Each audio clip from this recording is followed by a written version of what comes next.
That's Sente. He's an on-time God from the Afro-Semitic experience. Here on day 2 in the home stretch of the Great Give 2018 Radiothon.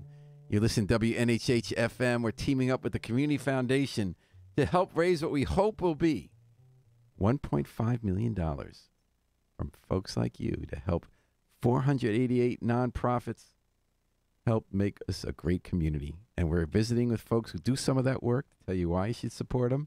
And we got one of the great guests right now, one of my heroes, not just in New Haven, anywhere, the Reverend Benita Grubbs, who runs the Christian Community Action. And that's what we're going to ask you to help Christian Community Action this hour. Here's how you do it. You go on the web to thegreatgive.org. And don't forget thegreatgive.org. Type in Christian Community Action. Please give them some support. And if you feel like it, please also give some support to this radio station. We're not-for-profit. We want to keep the lights on and the music and the talk flowing.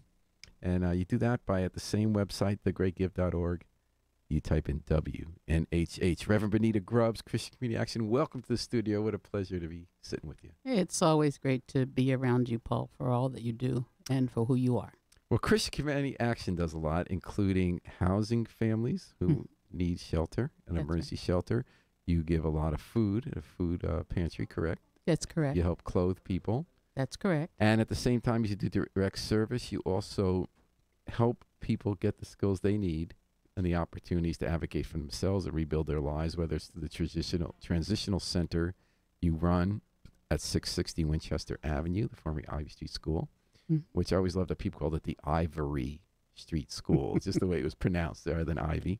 And advocacy works. You have a group called Mothers for Justice, which has been around quite a long time. I believe a lot of the women are on public assistance and have kids, and they learn how to lobby their legislators for better policy. Did I miss anything, Benita? Meryl, who's the director of our Advocacy and Education Project, actually started a health advocacy group. And so we've been doing that work most recently. And she's begun to coin the phrase, even though Mothers for Justice is still at the center of the work, she's now added the Mothers and Others group to allow for individuals who are non-female to be able to, that's men, to be involved. Well, that's changing because, in fact, my daughters tell me that, my grown daughters, that there are 7 genders, 6 genders, something. They're already teaching this in Canada as part of the curriculum. Goodness. Yes. Okay, so Mothers and Others, 7 or whatever number it is, it provides us and her and certainly the group with the opportunity to extend and expand the voices and extend and expand the advocacy. So we are engaged in that work. She actually shared with me last night her version of the Jeopardy game about how families are indeed in jeopardy in our community. And I think that's one of those creative things that she does, and that's really great. The other thing that we are actually started doing on the work front is we started an Arise Center, which is called Accessing Resources for Independent Skill Building and Employment. And I have to have a biblical hook for everything, so the guiding one verse is, "Arise, shine, for your light has come, and the glory of the Lord is risen upon you," from the first verse of the 60th chapter of Isaiah. And it's what we are attempting to do to be able to help individuals both arise and to strive as a central focus on independence. And what does that mean? Do they have workshops, classes to learn how to do certain jobs? Carpentry, is it like Emerge when they go plant stuff around town? Or is it more like going to work in different shops to get some training before they could... stores? It is very much the latter. So we have a job club that we actually started offering a little bit ago. So that's continuing. We do a lot more work in trying to approach families from a 2-generational point of view. So we're looking at what's happening with the children in the family system even more intentionally and intensively than what we had previously. A real focus on skill building is an example of that. We hosted actually jointly in collaboration with Gateway Community College, a community kind of conversation and opportunity for individuals to hear about the good programs at Gateway. And it took place at the the Cortland Seymour Wilson Library in the Hill. So we're really trying to expand our reach beyond just the programs that we have historically offered, but really taking a neighborhood-based approach on the one hand, but also in a sustainability and independence-seeking point of view. So there are other things that we are attempting to do. The last of which I'll mention is for the second year in a row, we actually sponsored a VITA site. So individuals were able to come to the place where the Arise Center staff are located to get income tax assistance Right. for free. VITA means volunteer income tax assistance. So people help you fill out your taxes. And for most of the people you're dealing with, I would assume that's the earned income tax credit refund they get. That's correct. That's correct. So those are things that we hadn't done 3 years ago or even 2 years ago, but we're really trying to look at what does it mean for individuals and families to become more independent. And we're hopeful that we can do much more of that in the days to come. So you're staying on top of how the world evolves and what kind of help people need and what kind of work needs to be done to help themselves, which has always been the story of Christian Community Action. Reverend Grubbs, you talked about what your organization has historically done. You very much can use that phrase accurately because you guys have been around. There's been a history. 50 plus years. You start out with some people involved in churches on the shoreline who wanted to help the city. Mm-hmm. And that's what the group started here to help people, I believe, with emergency housing after a fire in the hill. That's I have correct. that right, the Yep. creation story. And then what year did you take over? Oh, goodness. 1988, December Wow. 1st. So this year will be, I think we're 30th, right? yeah, Let's see. Yeah, Yep. that's 30 you're years. right. It's maybe. 30 years. So December 1st will be 30 years. Wow. that So I've the been organization assisting. stuck around, and under your guidance, it's gotten wings, and it's really taken off as I would say, one of the most respected agencies in the state advocating with, not just for people in need, and finding all the ways, trusted by donors and government agencies and private businesses who want to help people. They trust that when Benita and her group at Christian Community Action tell you, we need blankets, we need shelter, we need you to give this person a chance for a job, we need to hear them out on how welfare is working, that they're going to trust you on it. Let's go back to the history part of what you do, because you talk about all this great new stuff you're doing with income tax and mothers and others. Mm-hmm. A lot of the basics is the shelter. Is it still on Davenport Avenue where you have Mercy Housing? It absolutely is. We still have the 17 units of emergency housing. And what I often say is that we take families of any configuration because the central part of the work is to focus on the individuals in that family system and to provide them with the support. And even today we do that a little bit differently because we have, instead of case managers, we have family coaches. What's And the difference between the that two? means that we're not just managing the problem, that we're trying to engage the family, the head of household in particular, in a process of determining their own destiny. So we've incorporated motivational interviewing to try to get a sense of what the goals are of the heads of household. We're trying to put together a plan where we can actually engage them in connecting with other services, thinking about the trauma that they've experienced and how to come to terms with that trauma and maybe even reduce it, or at least I want to say eliminate, but at least over the period of time, we can help them to understand what trauma they've experienced and to put together a plan for them to be able to get rid of those kinds of stressors so that they can actually be better parents. Looking at, again, the two-generational approach and really saying that the children are as very much traumatized as the family, the head of household is. So the way People in don't which think about that a lot, that when you experience as a little kid, when your family loses their home or a job or has domestic violence, that it's hungry, that it's not just getting through the day for the kid. This is going to shape how the kid sees the world. That's exactly right. And, one of the things that we've also been more attentive to are even the colors of the walls to try to provide a calming place for the So family. what color to would live. that be? It would be, light blue, nice green, something that would be warm. What would be a color that would be negative for the kids? Purple. Really? Loud purple. My house is purple. What's wrong with purple? Loud purple. Soft purple is fine. Okay, soft purple's fine. Soft Loud purple is purple's fine. out. Yeah, it's what we've had some training on what does it mean to be in a space and what calms you and what energizes you, and so we've used colors that try to have that kind of effect on the walls in our shelter. So those are the kinds of things that we are doing new. So it's not just what we've been doing for 30 years just about with regard to our sheltering. Actually, it's been more like 50. But it's really thinking about the family that we try to help and the members And of you the use family. the word family because I don't know if people realize this. We have homeless shelters in New Haven, but they're for individuals. That's correct. More often, I think individual men, but also women, right? Yeah, men, women, and then youth. So all three of those populations. But if there's a single parent, we used to say mothers, but now I've learned today we're saying mothers and others. Parents have kids and are homeless. Really, the only place they can go is Christian Community Action, right? Well, New Reach has the shelter for New women moms, with right? New moms and But you children. like if you got a 7-year-old, a 5-year-old, 10-year-old, you really aren't you going? Isn't that the kind of family we're looking at Davenport Avenue? Yeah, we just had a family move out of our shelter.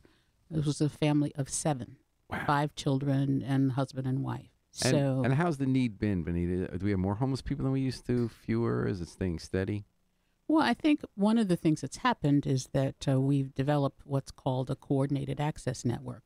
And that's really a way for us to think about individuals who have real challenges and trying to make sure that they get the support that they need and trying to put an end to homelessness by being able to support them during and after the period of time that they're in the So shelter. does that mean you're with groups that give job training or health care or Well, help we you into do. county We bureaucracy do. and link them up? I think we do that while the individual families are in the shelter, but we have, as you may know, Paul, a real emphasis on ending homelessness. Right. And there's been We've done it for veterans. done it for veterans, done it for individuals who are chronic, and now the idea is to try to end homelessness.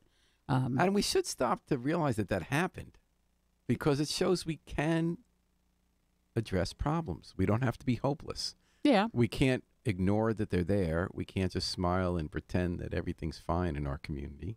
We have real challenges, but we don't have to give up.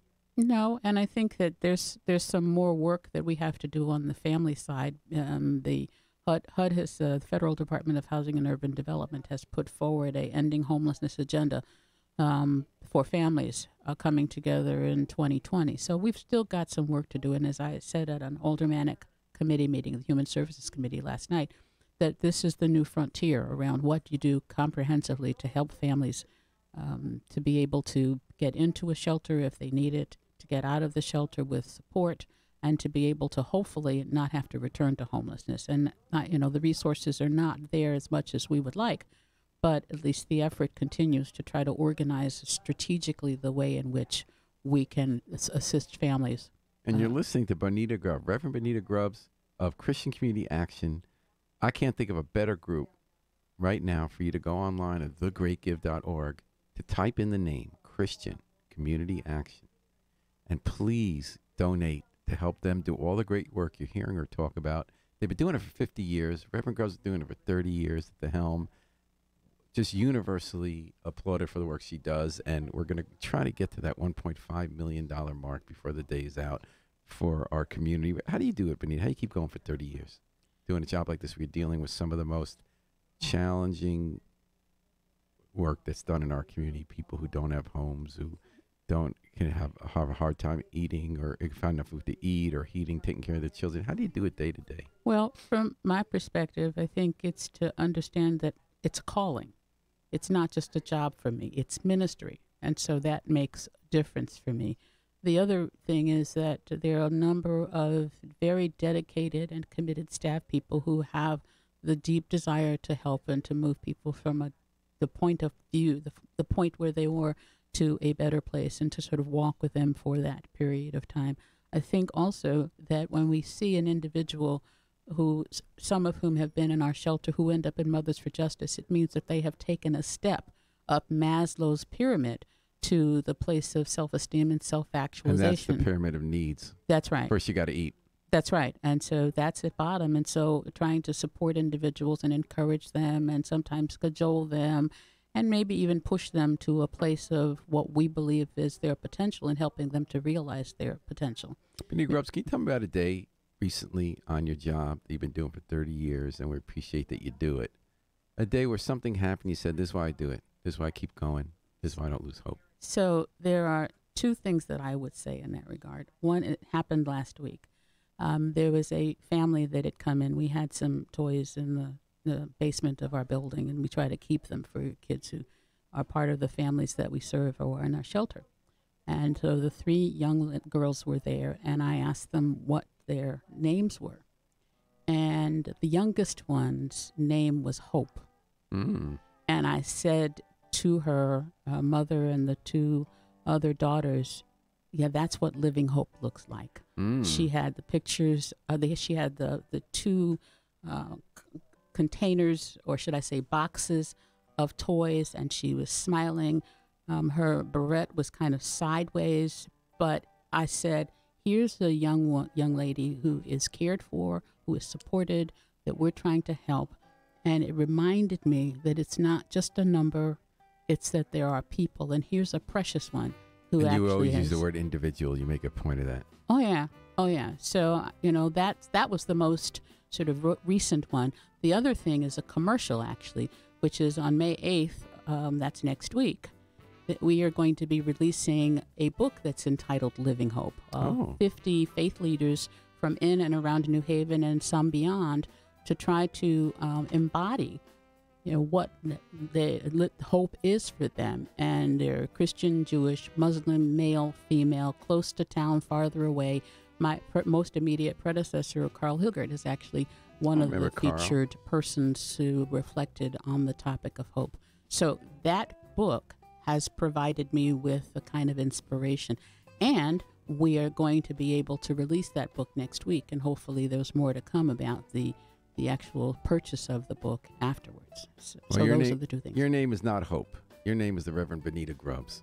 But in my book, you are my hope and inspiration for how we make New Haven a better place and fulfill our calling as human beings in one community. Reverend Benita Grubbs of Christian Community Action, thank you for joining us on the Great Give Radiothon of 2018. And I hope that everyone listening right now while we take a musical break goes right to thegreatgive.org. Matter of fact, you can still listen to the music, be on the same computer, and open another window. We've all learned how to do that now. Thegreatgive.org. Please type in Christian Community Action. Please show them a little love. Help them keep people housed, fed, and on the track to self-sufficiency in New Haven. We're going to come right back here on The Great Give. Our next guest is from a group called Kid You Not. This is Paul Bassett. Thank you for joining us today. WNHH, New Haven's home for community radio.